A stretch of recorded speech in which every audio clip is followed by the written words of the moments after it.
नमस्कार। आज के इस खास विश्लेषण में हम इतिहास के एक बेहद अजीब और हैरान कर देने वाले थॉट एक्सपेरिमेंट पर चर्चा करने वाले हैं। हम मानव इतिहास की तेजी से बढ़ती रफ्तार को एक बिल्कुल नए नजरिए से देखेंगे।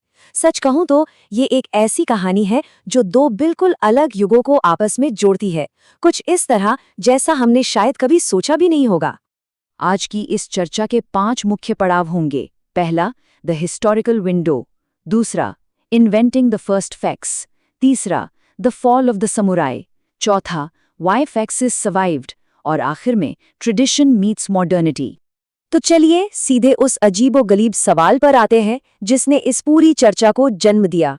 क्या कोई सैमुराई सच में इब्राहिम लिंकन को फैक्स भेज सकता था? सुनने में ये किसी साइफाई मूवी का प्लॉट लगता है ना?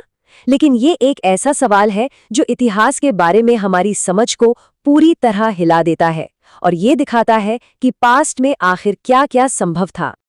आइए शुरुआत करते हैं पहले हिस्से से, द हिस्टोरिकल विंडो। इतिहास की इस अनोखी टाइमलाइन को जरा ध्यान से देखिए। 1843 में अलेक्जेंडर बेन ने फैक्स का पेटेंट करवाया था। फिर 1861 से 1865 तक इब्राहिम लिंकन का राष्ट्रपति कार्यकाल चला और 1868 से ठीक पहले तक जापान में सामुराई युग अपनी पूरी शान से चल रहा था। ये कोई रैंडम डेट्स का कलेक्शन नहीं है, ये सीधे तौर पर साबित करता है कि एक समय ऐसा था जब ये तीनों तत्व दुनिया में एक ही वक्त पर मौजूद थे। और यहाँ जो सबसे दिलचस्प आंकड़ा निकल कर आता है वो है 22 यानी 22। 1843 और 1865 के बीच का ये छोटा सा 22 साल का विंडो एक ऐसी ऐतिहासिक खिड़की थी जहां एक तरफ प्राचीन तलवारबाज योद्धा थे और दूसरी तरफ आधुनिक टेलीकम्युनिकेशंस अपनी आंखें खोल रहा था। ये हमारी सामूहिक स्मृति की एक ऐसी खाई है जिस पर आमतौर पर हमारा ध्यान ही नहीं जाता। अब बढ़ते हैं दूसरे पड़ाव की तरफ, इन्वेंटिंग द फर्स्ट फैक्स। 1843 में स्कॉटिश आविष्कारक अलेक्जेंडर बेन द्वारा बनाई गई इलेक्ट्रिक प्रिंटिंग टेलीग्राफ ने दरअसल संचार की दुनिया में एक भूचाल ला दिया था। टेलीफोन के आविष्कार से भी बहुत पहले इस तकनीक ने इलेक्ट्रिकल सिग्नल्स के जरिए चित्र और टेक्स्ट भेजने की नींव रख दी थी। सोचकर देखिए, ये इस बात का सबूत था कि बिना किसी इंसानी मैसेंजर के दस्तावेजों को मीलों दूर बैठकर भी बिल्कुल वैसे का वैसा रेप्लिकेट किया जा सकता था।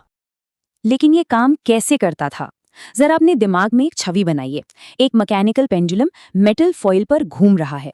जब एक स्टाइलस इंसुलेटिंग इंक को पार करके मेटल को छूता है तो एक इलेक्ट्रिकल इम्पल्स टेलीग्राफ लाइन से होकर दौड़ता है और फिर रिसीवर उस इमेज को केमिकली चीटेड पेपर पर सटीक तरीके से छाप देता है। ये शुष्क इलेक्ट्रिकल इंजीनियरिंग से निकला एक बेहद जीवंत और विजुअल प्रोसेस था।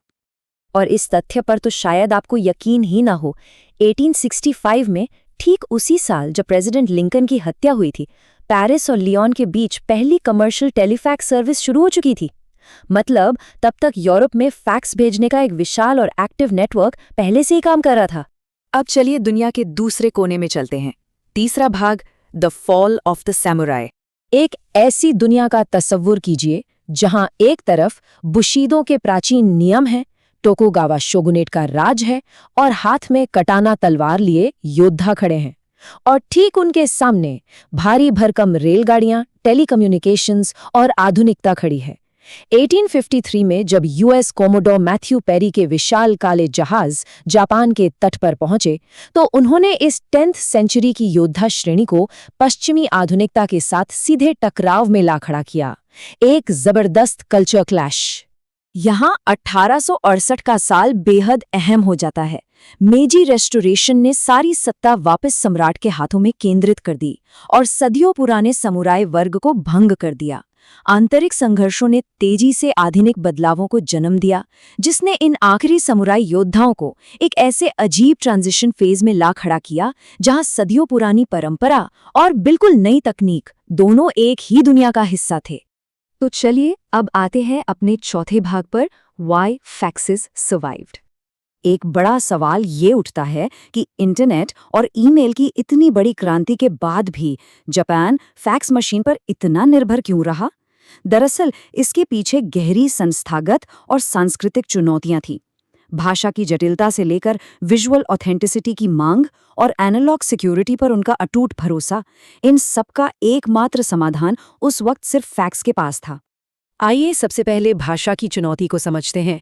जापानी भाषा में 3 अलग-अलग कॉम्प्लेक्स स्क्रिप्ट्स काम करती हैं, कांजी, हिरागाना और काताकाना। अब जरा सोचिए, शुरुआती दौर में किसी कीबोर्ड पर हजारों जटिल कांजी कैरेक्टर्स को टाइप करना कितना थका देने वाला और लंबा काम रहा होगा। इसके बजाय एक छोटा सा नोट हाथ से लिखना और उसे तुरंत फैक्स कर देना कहीं ज्यादा प्रैक्टिकल और तेजी से होने वाला काम था। और इन सब में सबसे बड़ा रोल था हांको का। हांको दरअसल एक पर्सनलाइज्ड रजिस्टर्ड स्टैम्प होती है जो किसी भी फिजिकल कॉन्ट्रैक्ट पर सिग्नेचर की जगह इस्तेमाल होती है।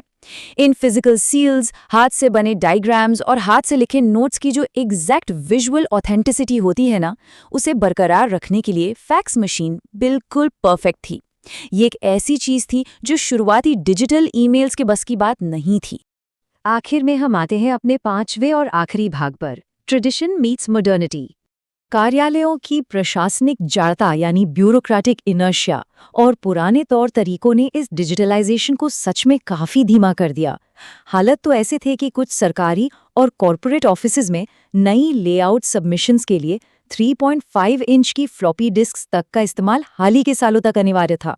ये सीधे तौर पर दिखाता है कि पुरानी वर्कफ्लोज और आदतें छूटने में कितना वक्त लगता है। लेकिन खैर, अब आखिरकार बदलाव की हवा चल रही है।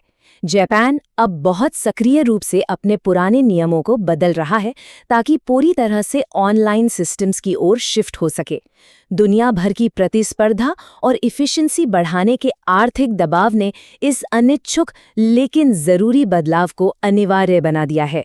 तो सैमुराई और फैक्स मशीन का ये विचार सिर्फ एक वायरल मीम नहीं है। दरअसल ये परंपरा और आधुनिकता के टकराव का एक बेहद खूबसूरत रूपक है। यह हमें सिखाता है कि किसी भी तकनीक का अपनाया जाना सिर्फ उसके आविष्कार पर डिपेंड नहीं करता, बल्कि समाज की बुनियादी ज़रूरतों और उनकी स्थापित आदतों पर निर्भर करता है। इस विश्लेषण को ख़त्म करते हुए एक सवाल जो हमें डीपली सोचने पर मजबूर करता है, वो ऐसी कौन सी आधुनिक परंपराएं हैं जो पूरी दुनिया में ऑब्सोलीट होने के बाद भी किसी न किसी समाज में लंबा समय बिताएंगी। इस अजीबोगरीब ऐतिहासिक टाइमलाइन ने सच में भविष्य को देखने का एक नया और बेहद रोचक नजरिया पेश किया है। उम्मीद है ये सफर आपको पसंद आया होगा।